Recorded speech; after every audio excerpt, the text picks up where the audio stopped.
Hello प्रिय विद्यार्थियों, अभी तक हम प्रथम प्रश्न पत्र में पढ़ते आए थे कि समाजशास्त्र की उत्पत्ति कैसे हुई, उसका जो है नेचर है, स्वभाव क्या है। फिर हमने पढ़ा कि उसका स्वभाव समाज विज्ञान है या प्राकृतिक विज्ञान है। ये सब बातें जानने के बाद हम इस निष्कर्ष पे पहुँचे कि समाजशास्त्र एक प्राकृतिक विज्ञान है। ठीक है, अन्य समाज विज्ञानों की तरह वो भी एक सामाजिक विज्ञान है। हमने विज्ञान की विशेषताएं पढ़ी, सामाजिक विज्ञान की विशेषताएं पढ़ी। अब हम उससे आगे, जब हमने पिछले बार जो हमने टॉपिक खत्म किया था, हमारा वो टॉपिक था समाजशास्त्र एक विज्ञान के रूप में या सोशियोलॉजी एज अ साइंस। ये जो आज का आपका वीडियो है और आपका जो लेक्चर है, आज ये लेक्चर आपको बताएगा कि प्राकृतिक विज्ञान और सामाजिक विज्ञान में हम क्या अंतर करते हैं। यानी बेसिकली अगर इस सब्जेक्ट की बात करें तो प्राकृतिक विज्ञान और समाज विज्ञान या समाजशास्त्र में जो मोटा मोटा अंतर है वो क्या है, क्योंकि कई बार डिफरेंस लिखने को आ जाता है तो आपको पता होना चाहिए। चलिए हम स्टार्ट करते हैं। मैं एक एक शब्द की मीनिंग आपको एक्सप्लेन करती चली जाऊंगी। यहाँ पर NS का मतलब यहाँ नेचुरल साइंस से है, यानी प्राकृतिक विज्ञान से है, और SS जो हमने लिखा है उसका मतलब है सोशल साइंस या समाज विज्ञान। अब हम देखते हैं कि मोटे तौर पे क्या अंतर है। अब आपको इस वीडियो को देखने से पहले सोशियोलॉजी एज अ साइंस यानी समाजशास्त्र एक विज्ञान के रूप में या प्राकृतिक विज्ञान और सामाजिक विज्ञान में से कौन सा विज्ञान है, वो सारी विशेषताएं, वो सब हमने वहाँ डिस्कस किया था, उसको देखना ज़रूरी होगा, अन्यथा आपको ये वाला टॉपिक जो है समझ में नहीं आएगा। चलिए, हमने ये कुछ शब्द लिखे हैं, 6-7 शब्द हैं जो आपके सामने लिखे हैं, और इनके मैं मीनिंग एक्सप्लेन करती जाऊंगी और ये बताती चली जाऊंगी कि इन दोनों के आधार पर हम कैसे इन सब के मीनिंग या इन सब की जो सब पॉइंट्स हैं ये नेचुरल साइंस और सोशल साइंसेज में अलग अलग हैं। जैसे पहला शब्द हमने लिखा है जार्गन। जार्गन क्या होता है कि मतलब जैसे हमने आगे देखिए मैंने डिफाइन भी किया है कि सिमिलर वर्ड्स में have a different meaning across sciences. जितने भी विज्ञान, कई विज्ञान में क्या होता है कि एक ही शब्द एक विज्ञान में दूसरा अर्थ लेता है और किसी अलग विज्ञान में या अलग विषय में उसका कोई और अर्थ होता है ना। हर विज्ञान में, जैसे पॉलिटिकल साइंस है, सोशियोलॉजी है, सोशल साइंसेस की सारी ब्रांचेस ले लीजिए या प्राकृतिक विज्ञान की ब्रांच ले लीजिए, तो ऐसा नहीं है कि एक शब्द एक ही है लेकिन उसके अर्थ डिफर हो जाते हैं। तो कई बार जैसे वैधता शब्द है, वैलिडिटी है, वैलिडिटी को आप अगर नॉर्मल सोशल साइंसेज में इस्तेमाल करते हैं तो आप क्या इस्तेमाल करते हैं, वैधता का मतलब होता है कि कोई चीज़ जो है वो कब तक वैध है, यानी उसकी वैलिडिटी। जैसे आप मोबाइल में रिचार्ज कराते हैं तो मोबाइल में रिचार्ज कराते हैं और उस पर लिखा होता है इसकी वैलिडिटी टिल डेट, यानी इस डेट तक या इस मंथ तक ये वैलिड है, 1 महीने, 30 दिन, 15 दिन, 1 साल। तो वो उसका जो समय सीमा, समाप्ति का समय सीमा होता है वो उसकी वैलिडिटी लिखी होती है कि इस डेट तक वैध है या इसका उपयोग किया जा सकता है।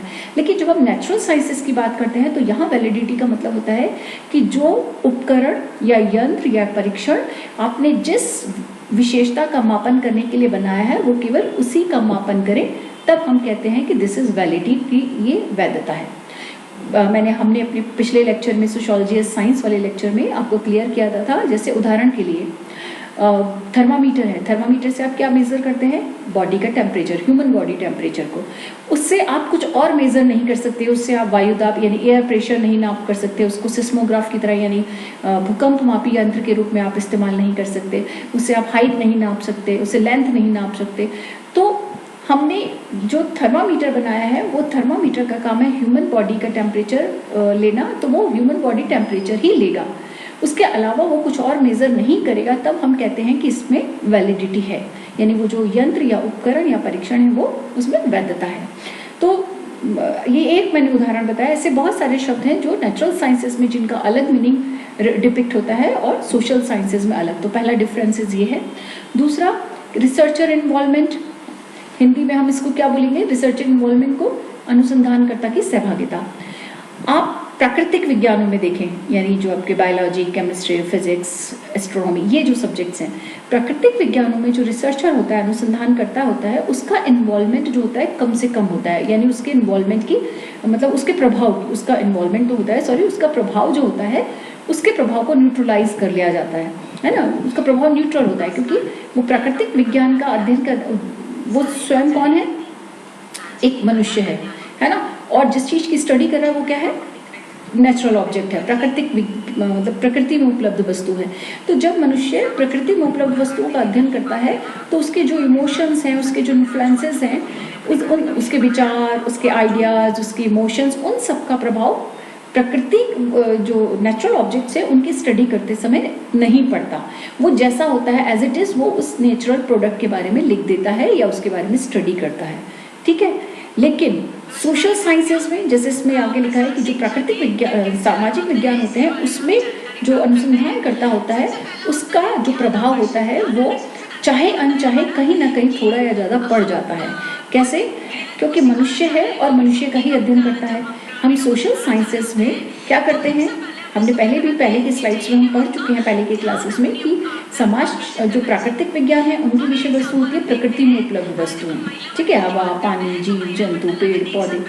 और समाज शास्त्र की या समाज विज्ञानों की जो विषय वस्तु है वह मनुष्य और मनुष्य द्वारा निर्मित समाज और उसके अंदर पाए जाने वाले विभिन्न वातावरण और विभिन्न वस्तुएं। तो मनुष्य ही मनुष्य का अध्ययन कर रहा है, समाज मनुष्यों से बना है और अध्ययन करने वाला भी मनुष्य है। तो जब मनुष्य ही मनुष्य का अध्ययन करता है या मानव द्वारा निर्मित समाज का अध्ययन करता है तो कहीं ना कहीं उसके आइडियाज, उसके पूर्वाग्रह, उसके जो भावनाएं हैं, इमोशंस है, वो कहीं ना कहीं उसकी स्टडी को इन्फ्लुएंस करती हैं, प्रभावित करती हैं। तो प्राकृतिक विज्ञानों में अनुसंधानकर्ता का जो इन्वॉल्वमेंट होता है या उसका प्रभाव होता है वो उतना नहीं पड़ता, बिल्कुल भी नहीं पड़ता, इसलिए वो ऑब्जेक्टिव हो जाते हैं।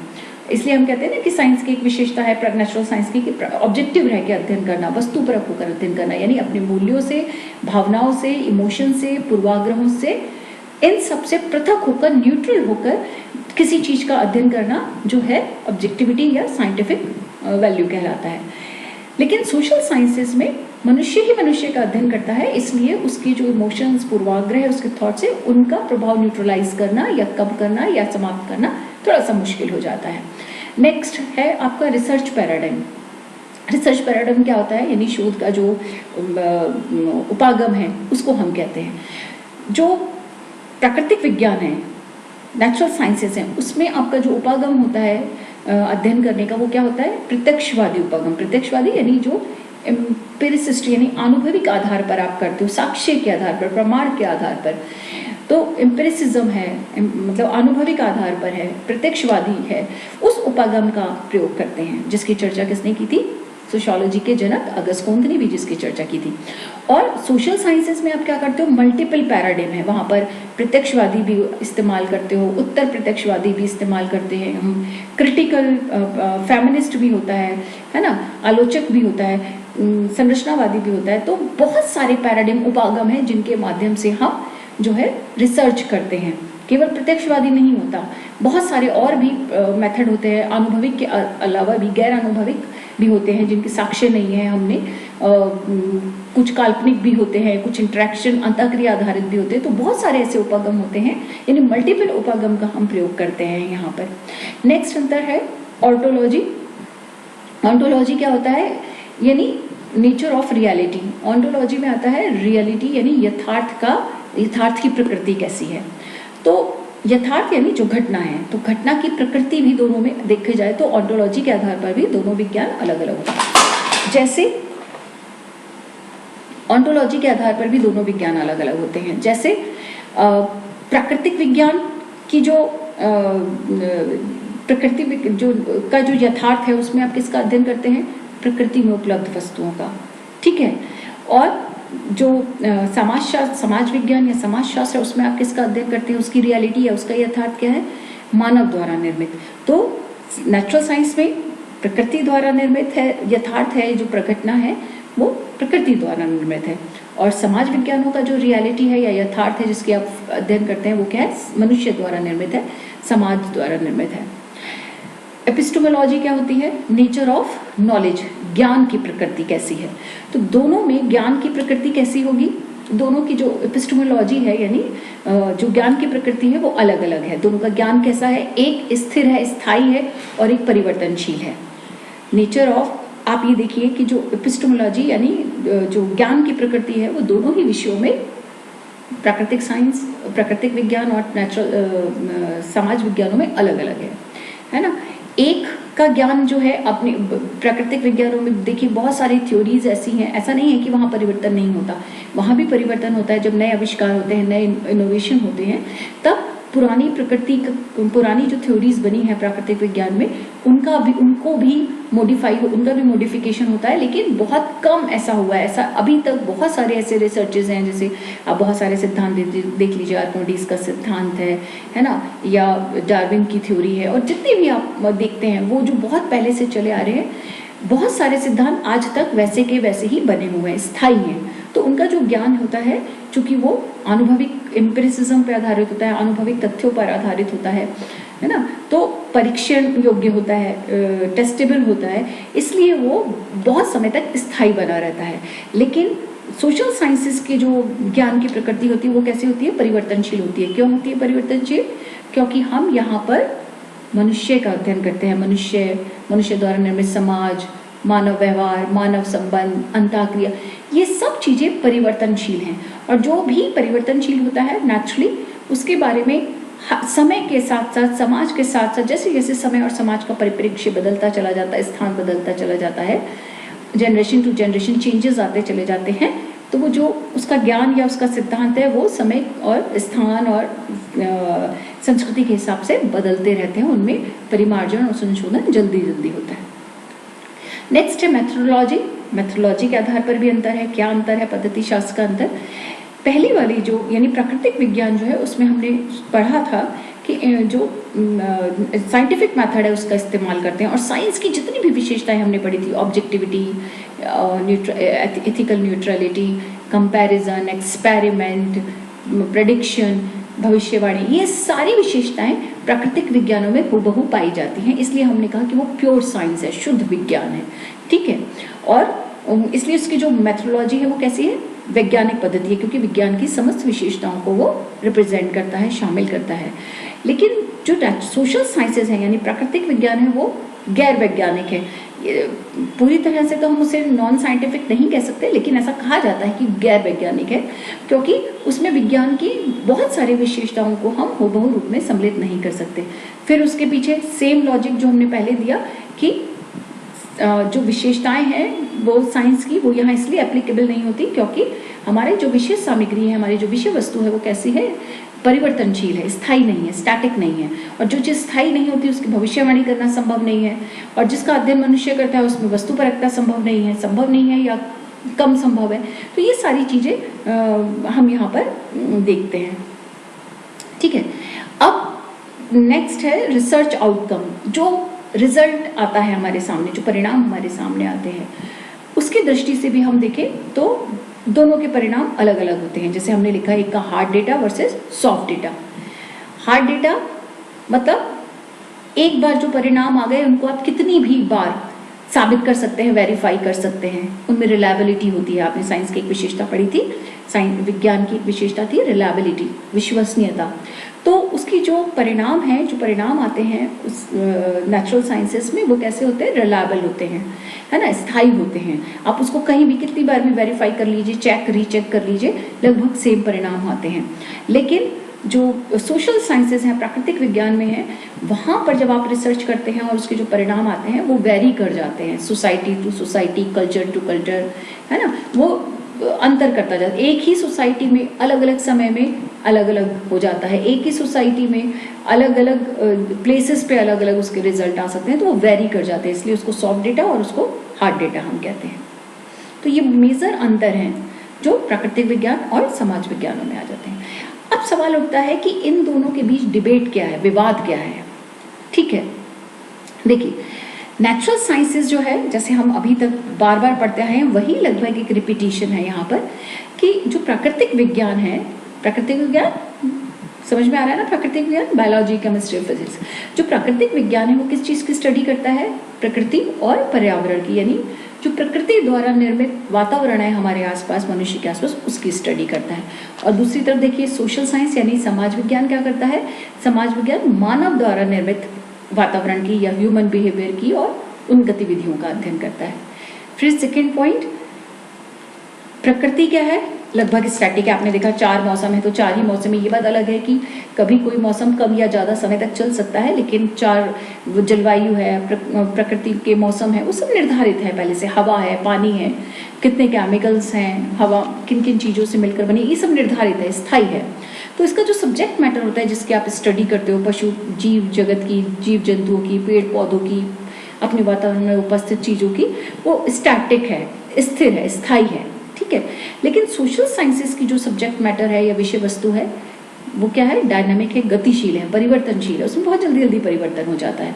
मनुष्य का व्यवहार है, मनुष्य का व्यक्तित्व है ना, तो व्यवहार है, व्यक्तित्व है, संबंध है, ये सब बहुत जल्दी जल्दी व्यवहार करने के तरीके हैं, ये सब परिवर्तनशील हैं समय, संस्कृति, समाज के अकॉर्डिंग।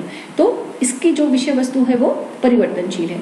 नेक्स्ट देखिए कि study of nature, objectivity, object by man. यहाँ पर वही पहले वाली स्लाइड्स की चीजें हैं, उन्हीं का ये कहना चाहिए क्लैरिफिकेशन है। मनुष्य प्रकृति का अध्ययन करता है। नेचुरल साइंस में मनुष्य जो है वो रिसर्चर है, रिसर्चर जो है वो मनुष्य है, और वो किसका स्टडी करता है, प्रकृति की, यानी जो रिएक्ट नहीं करती हैं चीजें, उनका अध्ययन करता है। लेकिन सोशल साइंस में मनुष्य का अध्ययन करता है। तभी मैंने कहा था ना कि ऑब्जेक्टिविटी और सब्जेक्टिविटी की प्रॉब्लम आ जाती है। जब मनुष्य प्रकृति का अध्ययन करता है तो वो अपने आप को, अपनी इन्फ्लुएंसेस को बाहर रख सकता है। लेकिन जब मनुष्य का अध्ययन करता है तो उसकी संस्कृति, उसके विचार, उसके पूर्वाग्रह, उसके मूल्य, कहीं उसकी संस्कृति कहीं ना कहीं उसके अध्ययन को प्रभावित कर सकती है। ऑब्जेक्टिव स्टडी, और उधर हमने लिखा है सोशल साइंस में सब्जेक्टिव स्टडी। सेम पहले वाले पॉइंट से रिलेटेड जो मैंने अभी व्याख्या दी। ऑब्जेक्टिव स्टडी यानी वस्तुपरक ढंग से हम अध्ययन कर सकते हैं नेचुरल साइंस में। क्यों कर सकते हो? क्योंकि मनुष्य प्रकृति का अध्ययन करता है तो न्यूट्रल होकर स्टडी करता है, उससे कोई इमोशनल अटैचमेंट नहीं होता है और वो प्रकृति को जैसा चाहे चीर फाड़ सकता है। लेकिन जब सोशल साइंस की हम बात करते हैं तो जब आपको मनुष्य के व्यवहार का अध्ययन करना है तो मैं उस सोसाइटी, उस कम्युनिटी जिसका मैं अध्ययन कर रही हूँ उसके प्रति मेरे विचार कैसे हैं, मेरे पूर्वाग्रह कैसे हैं, मेरी कल्चर कैसी है, वो सब भी इफेक्ट करेगा। तो इसलिए वो स्टडी जो होती है वो अध्ययन कैसा हो जाता है, वस्तुपरक, क्योंकि उसमें मेरे विचार, पूर्वाग्रह, मूल्य, संस्कृति इन्वॉल्व हो गए। नेक्स्ट है क्वांटिटेटिव डेटा और इधर क्वालिटेटिव डेटा, मात्रात्मक और गुणात्मक। जो नेचुरल साइंसेज हैं यानी प्राकृतिक विज्ञान है, वो जब डेटा एकत्र करते हैं, सूचनाएं एकत्र करते हैं, वो कैसी होती है, मात्रात्मक होती हैं। क्वांटिटेटिव, वो चीज़ों को क्वांटिफाई करते हैं संख्या के आधार पर, यानी इसमें जो डेटा प्राप्त होता है उसको आप मेजर कर सकते हैं, मापन योग्य। क्वांटिटेटिव डेटा ऐसी सूचनाएं या ऐसे आंकड़े जिन्हें मापा जा सकता है, जो मापन योग्य होते हैं उन्हें आप गणनात्मक या मात्रात्मक कहते हैं। सोशल साइंसेज में क्या होता है कि जो डेटा आप कलेक्ट करते हैं वो क्वालिटेटिव यानी गुणात्मक ज़्यादा होता है। ऐसा नहीं है कि इसमें मात्रात्मक नहीं करते, लेकिन क्वालिटेटिव ज़्यादा होता है, यानी गुणों के आधार पर हम संकलन करते हैं। जैसे बहुत सारी विशेषताएं हैं जो मापी नहीं जा सकती, जैसे ईमानदारी है, विश्वास है, रिलेशनशिप में कितनी गहराई है, कितनी घनिष्ठता है, आप कितने इमोशन है, इनको आप माप सकते हैं? नहीं माप सकते। तो सोशल साइंसेस में जो डेटा होता है वो क्वालिटेटिव ज़्यादा होता है, गुणात्मक ज़्यादा होता है, यानी जिसे मापा नहीं जा सकता। नेक्स्ट देखिए कि सोशल साइंसेस और नेचुरल साइंसेस में जो और एक सबसे बड़ा अंतर है वो है प्रेडिक्शन का, भविष्यवाणी का। प्राकृतिक विज्ञान में आप भविष्यवाणी कर सकते हैं, सामाजिक विज्ञानों में आप भविष्यवाणी नहीं कर सकते या लगभग असंभव होती है। कैसे? भविष्यवाणी हम कब करते हैं? जब कोई चीज या कोई विशेषता या कोई लक्षण स्थायी होंगे, तभी आप उसके आधार पर और उस लक्षणों की बार बार पुनरावृत्ति होगी, उनको देखकर आप कह सकते हैं कि ये स्थितियां आएंगी, ये सर्कमस्टांसेस आएंगे तो ऐसा होगा, है ना। लेकिन अगर सर्कमस्टांसेस के पीछे छिपे जो कारण है, कारक है, फैक्टर हैं, वो ही बदलते रहें तो स्थितियां सेम उत्पन्न नहीं होंगी, इसलिए हम भविष्यवाणी नहीं कर सकते। उदाहरण के लिए आप बादल बरसेंगे, बहुत जब नमी हो जाती है तब आप कहते हैं कि बहुत गर्मी पड़ रही है, ह्यूमिडिटी बढ़ रही है, तो अब बारिश होगी। तो ऐसे बहुत सारे लक्षण देखकर अब बहुत सारे जानवर हैं जिनको देखने से पता लग जाता है कि अभी जो है आपको भूकंप आने वाला है या समुद्री लहर, समुद्र में ज्वार भाटा आने वाला है। ऐसे बहुत सी घटनाएं, सिम्टम देखकर जो मौसम वैज्ञानिक होते हैं वो विषय के विशेषज्ञ बता देते हैं कि फला चीज़ें इमर्ज हो रही हैं तो उसका परिणाम ये होगा, ठीक। लेकिन नेचुरल साइंस, समाज विज्ञानों में ऐसा संभव नहीं है। क्यों नहीं है? वापस से वही चीज, क्योंकि यहाँ की जो सब्जेक्ट मैटर है, विषय वस्तु है, वो स्थायी नहीं है, परिवर्तनशील है। आज आपके और मेरे संबंध बहुत अच्छे हैं और कल ये खराब हो सकते हैं। कल बहुत अच्छे थे, बहुत खराब थे, आज बहुत अच्छे हो सकते हैं। अभी मुझे गुस्सा आ रहा है, थोड़ी देर बाद हो सकता है नहीं आए। तो हम किस चीज का मेजर करेंगे कि ये व्यक्ति कैसा है? क्योंकि हमारा जो बिहेवियर है, हमारा जो रिलेशनशिप है, हमारा जो व्यक्तित्व है, वो कैसा है? परिवर्तनशील है। तो परिवर्तनशील चीजों के बारे में भविष्यवाणी करना कि आज ऐसा है, कल भी ऐसा होगा, भविष्य में भी ऐसा होगा, मुश्किल हो जाता है। तो वहां तो हम, और एक सबसे इंपॉर्टेंट चीज, प्राकृतिक विज्ञानों में किसी भी घटना के पीछे एक कारण और एक परिणाम होता है। One cause, single effect relationship होता है। एक कारण एक परिणाम संबंध होता है। इसीलिए जैसे ही वो कारण इमर्ज होता है, हम कह देते हैं इसका ये परिणाम होने वाला है। जैसे बॉडी में आपने देखा कोई बीमारी होती है तो हम single cause single effect relationship से बता देते हैं, ये चीज हो रही है तो इसका ये इफेक्ट होगा, यानी बीमारी होगी। ऐसी मौसम के सिम्टम को देखकर, जैसे मैंने अभी बताया। लेकिन सोशल साइंसेज या समाज विज्ञानों में क्या होता है कि एक घटना के पीछे अनेक कारण हो सकते हैं। एक घटना, एक कारण अनेक परिणाम हो सकते हैं, अनेक कारण अनेक परिणाम हो सकते हैं, और अनेक कारण एक परिणाम हो सकता है। इतनी सारी पॉसिबिलिटीज है वहां पर। वहां केवल एक कारण एक परिणाम नहीं होता, बल्कि एक कारण के साथ अनेक परिणाम, या अनेक कारणों के साथ एक परिणाम, या अनेक कारण के साथ अनेक परिणाम जुड़े हो सकते हैं। इसलिए वहां पर ये विज्ञान की सारी विशेषताओं को लागू करना या भविष्यवाणी करना बहुत मुश्किल हो जाता है। ठीक है, तो ये इनके बीच की डिबेट है कि प्राकृतिक विज्ञानों में ये संभव है और समाज विज्ञानों में ये संभव है। अब आप देखिए, जो शब्द हम इस्तेमाल कर रहे थे, ऑब्जेक्टिविटी, यानी ऑब्जेक्टिविटी और सब्जेक्टिविटी, वस्तुपरकता और विषयपरकता, या वस्तुनिष्ठता और विषयनिष्ठता। वस्तुपरकता किसी भी चीज का न्यूट्रल होकर, मूल्य रहित होकर अध्ययन करना, और विषयपरकता अपने मूल्यों के साथ अपने भावनाओं को इन्वॉल्व कर किसी घटना का अध्ययन करना। ये शब्द है जो हमने आगे लिखे हैं कि वैल्यू लोडेड और वैल्यू न्यूट्रल। तो वैल्यू लोडेड शब्द हो गया सब्जेक्टिविटी, और वैल्यू न्यूट्रल हो गया ऑब्जेक्टिविटी, वस्तुपरकता और विषयनिष्ठता के ही ये दूसरे नाम है।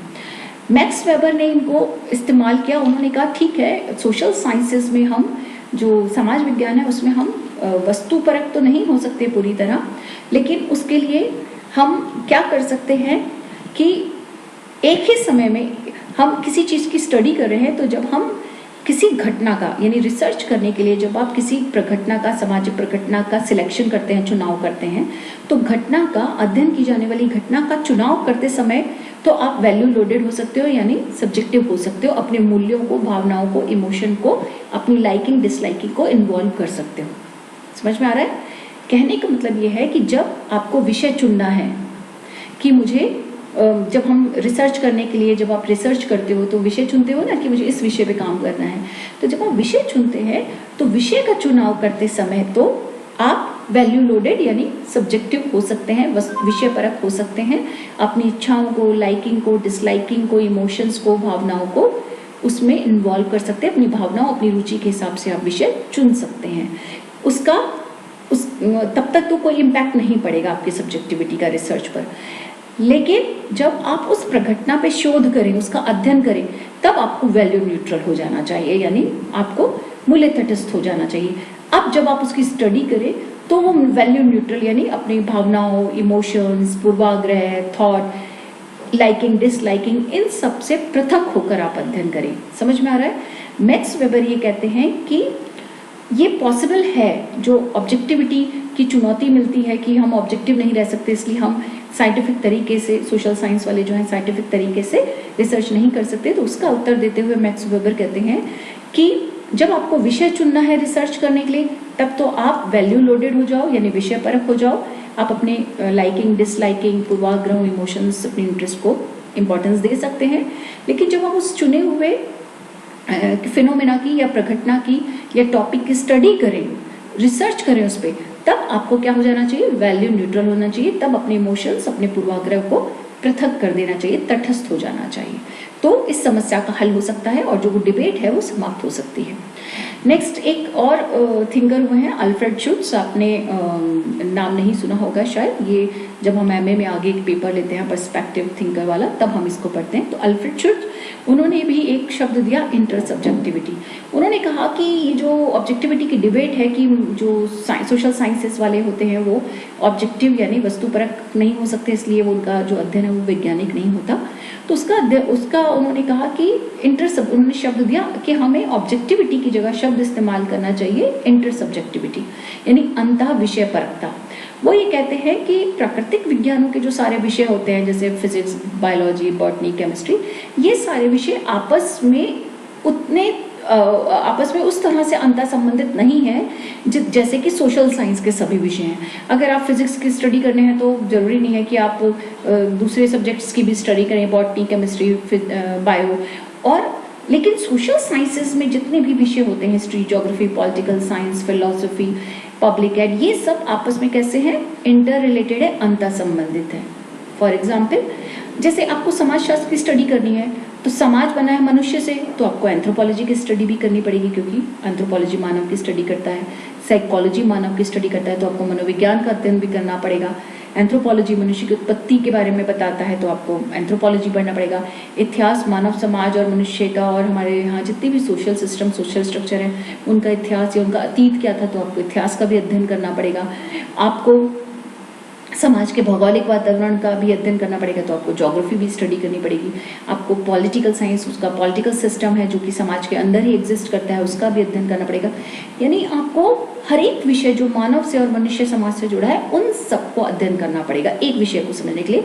इसलिए जितने भी सोशल साइंसेस हैं वो आपस में इंटर रिलेटेड हैं। इसलिए ये पॉसिबल ही नहीं है कि एक समाजशास्त्री जो है बिना राजनीति विज्ञान, बिना इतिहास, बिना मनोविज्ञान, बिना मानव शास्त्र से प्रभावित हुए या उनका अध्ययन के बिना ही कोई अध्ययन कर सके। तो वो कहते हैं कि कहीं ना कहीं ऑब्जेक्टिविटी को हमें चाहिए कि हम उसकी जगह इस्तेमाल करें इंटर सब्जेक्टिविटी, यानी अंतः विषय परकता।